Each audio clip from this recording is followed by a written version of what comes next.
पहेली चाहे जितनी भी कठिन हो, पंडित रामा उसका हल निकाल ही लेते हैं। अब जैसे देखिए, दरबार में एक ऐसा ही केस आया है जिसे सॉल्व आई एम श्योर पंडित रामा कर ही लेंगे। कुछ ना कुछ तिगड़म लगा के इस गुत्थी का भी हल वो निकाल लेंगे।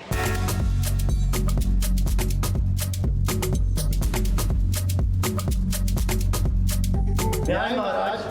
किस चीज का न्याय? क्या समस्या है आप दोनों? इसने मेरी पहचान चुराई महाराज। मैं असली जग्गा रेड्डी हूँ, जबकि ये कहता बोलता है कि ये असली है और मैं नकली हूँ।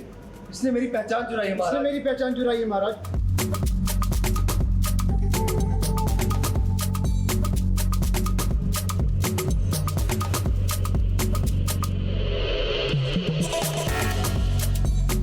खोदा पहाड़ और निकला चूहा, वो भी मरा हुआ। विजयनगर के महाराज कृष्णदेव राय के दरबार में एक अनोखा केस आया है जिसे सुलझाने के लिए इस सभी के पसीने छूट गए हैं। मगर महाराज को तो बस भरोसा है पंडित रामा कृष्णा पर, क्योंकि कितनी भी बड़ी गुत्थी हो, पंडित रामा उसे अपनी बुद्धि के सहारे मामले को रफा दफा कर ही देते हैं। इसीलिए तो एक बार फिर से भरे दरबार में सभी की नजरें रामा पर टिकी हुई हैं, ताकि इस गुत्थी को सुलझाया जा सके। क्षमा करें महाराज, जब समस्या इतनी जटिल है और ये इतने आत्मविश्वास से ये दावा कर रहे हैं, तो ये प्रत्यक्ष है कि इनके पास ना केवल साक्षी होंगे, अपितु इस बात से भी कोई अचरज नहीं कि अपनी बात की प्रामाणिकता सिद्ध करने के लिए इनके पास अकाट्य साक्ष्य भी हो।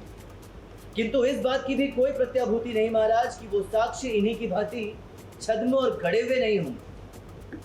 तो फिर इस गुत्थी का हल कैसे निकालेंगे पंडित रामा? अब बात दरअसल ये है कि दरबार में दो व्यक्ति आए हैं जो महाराज से न्याय मांगने की गुहार लगा रहे हैं। दोनों एक जैसे नजर आते हैं, एक जैसा बोलते हैं और दोनों का हाव भाव भी एक जैसा ही है, पर इनमें से एक असली है और एक नकली। लेकिन अब सबसे बड़ा चैलेंज ये है कि इन दोनों से सच कैसे उगलवाया जाए कि सही कौन है और कौन गलत। ये बड़ा इंटरेस्टिंग केस आया था। ये एक दो भाई हैं जो हम शक्ल हैं ऑलमोस्ट, जो एक तरह के कपड़े पहनते हैं, एक तरह की पगड़ी पहनते हैं और एक ही सुर में बात करते हैं। उनका केस था और वो जायदाद के बंटवारे को लेकर के, इनके पिताजी मर गए हैं और वो वारिस बना के गए हैं एक को जायदाद का। लेकिन समस्या ये है कि इनमें से एक नकली है और एक असली है। अब वही केस दरबार में आया है और फाइनली ये केस सॉल्व होता है कि कौन असली है और कौन नकली है। आप लोग घबराइए मत, don't fear when Rama is here. Pandit Rama ने अपने दिमाग की बत्ती जलाते हुए सच पता करने की कोशिश की है। महाराज, मैंने कोतवाल महोदय को इस प्रकरण से संबंधित एक अत्यंत महत्वपूर्ण कार्य सौंपा है। आपसे विनती है कि उस कार्य हेतु इन्हें यहाँ से जाने की अनुमति दें। रामा जब सच का पता लगा रहे होते हैं तब तथाचार्य अपनी टांग अड़ाने टपक पड़ते हैं, लेकिन उससे रामा को कोई फर्क नहीं पड़ता, क्योंकि रामा ने कच्ची गोलियां थोड़ी खेली है। रामा अपनी बुद्धि का इस्तेमाल करता है और किस तरीके से वो गेम खेलता है। कोतवाल को भेजता है कि इनकी दाई माँ को लेकर, लेकिन दाई माँ के पास नहीं भेजता है, भेजता क्या और ऐसे ही कान में बोल देता है।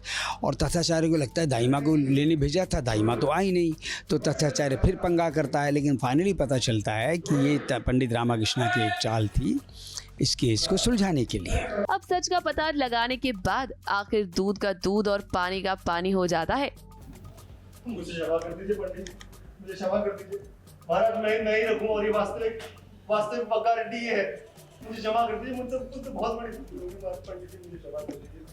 लालच के चक्कर में मैंने बहुत बड़ी भूल कर दी महाराज। और एक बार फिर से पंडित रामा तथा आचार्य को पछाड़ देते हैं और महाराज के साथ साथ सभी दरबार वालों की आंखों के नूर बन जाते हैं। मुंबई से प्रिया धवरे के साथ एबीपी न्यूज रिपोर्ट।